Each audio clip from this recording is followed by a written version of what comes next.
학생 여러분 안녕하세요.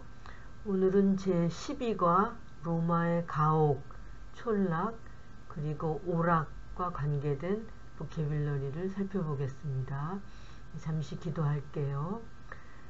사랑 많으신 주님 감사합니다. 저희들이 오늘은 제12과 로마의 가옥과 촌락, 그리고 로마의 오락에 관해서 살펴보려고 합니다. 예수님께서 함께 해주시고 지도하여 주셔서 잘 배울 수 있도록 인도해 주시옵소서. 예수님 이름으로 기도합니다. 아멘. 네, 처음 나오는 말은 캠퍼스 마르티우스라는 말인데요. 이것은 영어로 번역하면 Field of Mars가 됩니다. 마르티우스가 마르스라는 뜻이죠. 화성이라는 뜻이죠. 이렇게 아마 마르스라는 신을 섬겼던 어떤 공간이 있었던 것 같아요. 그 넓이가 약 2제곱킬로미터에 달하는 고대 로마의 공공 소유지역이었습니다. 중세시대에는 로마에서 가장 인구가 많은 지역이었다고 하는군요. 로마 시와 티베르 강 사이에 위치한 범람원으로 고대 로마 젊은이들의 놀이터와 경기장이었다고 합니다. 그러니까 강물이 넘쳐서 아주 비옥한 지역이었겠죠. 그곳에서 로마 젊은이들이 놀이터와 경기장으로 사용했던 곳이 캠퍼스 마르티우스입니다. 여기 캠퍼스 마르티우스를 이제 발굴한 로마시의 한 지역이에요. 네. 티베르 강 혹은 테베레 강은 이탈리아에 있는 강으로서 총 길이 406km로 포 강과 아디제 강 다음으로 긴 강이고요. 이 강은 이탈리아 중부에서 로마시를 관통하여 티레니아 해로 흘러 들어갑니다. 역사적으로 티베르 강은 로마 제국이 있게 했던 뿌리입니다. 이 강에 대해서는 지난번에도 한번 살펴본 적이 있었죠. 이게 티베르 강의 강물이 흘러가는 모습이고, 여긴 지도에서 살펴본 모습입니다. 히에라폴리스, 터키 서남부 파무칼레에서 발굴된 고대 도시 히에라폴리스는 이름 그대로 신성한 도시입니다. 히에라 하는 게 칭성한이라는 뜻이고, 폴리스는 도시라는 뜻이에요. 원형 극장이 그대로 보존되어 있고 조밀한 주거지역, 거대한 공동묘지는 대지진이 도시를 붕괴시키기 이전에 고대인들의 삶을 그대로 조형하고 있습니다. 고대인들은 지하에서 흘러나오는 유독성 물질의 놀라움을 표시하며 그 광물질에 의해 육신적, 정신적 치료를 받았던 곳이 바로 히에라폴리스인데요. 예, 여기 거대한 원형 경기장이 보이죠. 참 로마 시대의 그 건축이라는 것이 굉장히 대규모적이고 로마 제국 내 곳곳에 이러한 원형 경기장이 건설되어 있는 것을 찾을 수 있죠. 네, 여기 밑에 보이는 것이 그 히에라폴리스에 있는 온천장이죠. 맞아요. 온천 수영장인데 우리나라는 온천물이 이렇게 뭐라 그러죠? 예를 들면 뭐 목욕탕에 가야 온천물이 있다든지, 호텔에 가면은 온천 지역에서 온천물이 나온다든지 그런 식인데, 여기는 이렇게 실외의 수영장이 들어가면 물이 따뜻해요. 온천수예요. 그리고 여기 오른쪽에 보이는 건물도요, 이 물이 흘러가는 거죠. 굉장히 아름다운 지역이에요. 저도 여기 가서 이 원형극장도 구경했던 것이 기억이 나고, 또 여기 이 물속에 들어가서 수영했던 것도 기억이 나요.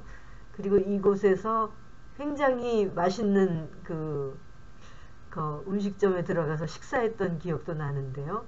너무너무 아름다운 곳이고 굉장히 특이한 곳입니다. 여러분도 한번 꼭 가볼 만한 곳이라고 생각이 들어요.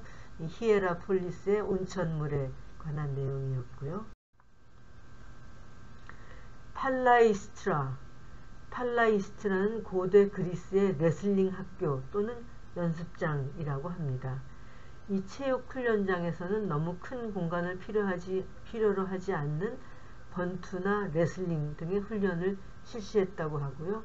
로마 제국시대 팔라에스트라는 종종 목욕탕 컴플렉스와 결합되어 같이 사용되었다 그래요. 그러니까 공중 목욕탕이 있는 그 컴플렉스 안에 또는 옆에 붙어가지고 이 팔라에스트라라는 그 체육 훈련장이 있었다고 하는군요. 네, 여기는 그리스의 올림피아에 있는 팔라에스트라의 모습입니다. 코로나, 그리스어, 라틴어, 스페인어로 왕관을 뜻하는 단어입니다. 영어의 크라운, 독일어의 크로네 등이 이 낱말에서 어원을 찾았습니다. 태양 상층부 대기를 코로나라고 하는데 태양 주변으로 뻗어나가는 형상이 왕관을 연상시킨 듯해서 코로나라고 부른 것이죠. 또 왕이 새로이 등극해서 관을 쓰는 대관식을 영어로 코로네이션이라고 하는데 역시 코로나에서 파생된 단어입니다. 저희가 지금 그 코로나 바이러스 때문에 고통을 겪고 있는데요. 코비드-19을 유행케 한 바이러스가 왕관 모양이라 코로나 바이러스라고 부르고 있는 것이죠. 예. 체스는 가로와 세로가 각각 8주씩 64칸으로 격자로 배열된 체스 보드에서 2명의 플레이어가 기물들을 규칙에 따라 움직여 싸우는 보드 게임입니다. 세계에서 가장 보편적인 장기류 게임이자 대중적 게임 중 하나이죠. 본래 체스는 장기류 게임 전반을 칭하는 말이지만 협의적 의미에서는 서양식 또는 유럽식 체스에 한정된다고 하겠습니다. 물론 로마에서도 이러한 보드 게임을 즐겼었죠. 이게 체스 게임의 말판이고요. 저기 왕이 보이죠? 네, 그 옆에는 왕비인가요? 네, 저는 체스에 대해서는 잘 몰라서요. 이 앞에 서 있는 것이 병정이고, 네, 말판에서 이렇게 그 말들을 움직여 가지고서는 싸우는 경기이기 때문에 이것을 한참 하다 보면은 사람도 마치 장기판에 말 두듯이 그렇게 생각하기가 쉽겠죠. 틱택토 게임이에요. 틱택토는 2명이 번갈아가며 O와 X를 3 곱하기 3 판에 써서 같은 글자를 가로, 세로 혹은 대각선상에 먼저 놓이도록 한 사람이 이기는 놀이입니다. 우리나라의 오목과 비슷하죠. 우리나라는 5개가 연결돼야 하는데 이 서양의 틱택토 게임은 3개를 먼저 연결시키는 사람이 이기는 그런 게임이에요. 나우마키아란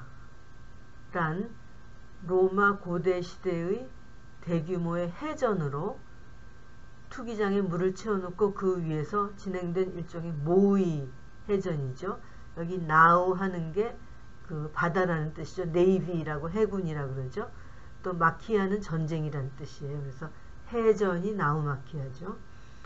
황제나 귀족의 오락 목적으로 열렸기에 해전에 참가한 사람들은 전사, 포로, 죄수들이었으며 이들이 사투를 벌였어요.